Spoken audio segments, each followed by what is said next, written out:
In the second session, we're going to talk about the idea of progress. I think one of the things that you see as you read about the perceived struggles of men and women in their 20s and 30s, specifically as it relates to marriage, is they'll look at maybe their parents' marriage, or they'll look at the position in life their parents are in with the cars that they have and the homes that they have, and they'll want that now.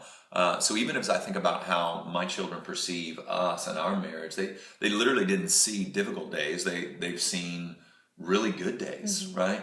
And then we're in a place where I'm in my early 40s, and Lauren's in her late 30s, and so the idea that we just landed here is a false one. And so God is working in all of us and moving all of us forward. And the way he does that is with joy and sorrow, in valleys and mountaintops. And so we want to talk about progressive sanctification, specifically as it relates to marriage, and how really learning to live with one another and thrive in that living with one another, it is progressive.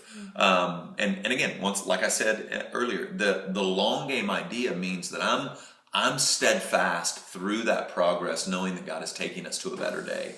And so I want to faithfully be where I am now and live responsibly where I am now for the glory of God, and know that God is doing some things that maybe I can't sense and feel, but that I'm going to wake up one day and be a lot farther along than I ever imagined I could be. And so we want to just be real honest about that progress, because what that means is that you're starting at a place that's behind where God's taking you. And we shouldn't be surprised by that. We should be encouraged in this idea of seasons and progress, that God's at work and he's moving us forward, and his plan is not to destroy us, but ultimately to reflect his glory and might to the world around us through our love for him in our partnership with one another. And so just want to be honest about the fact that progressive sanctification is a reality.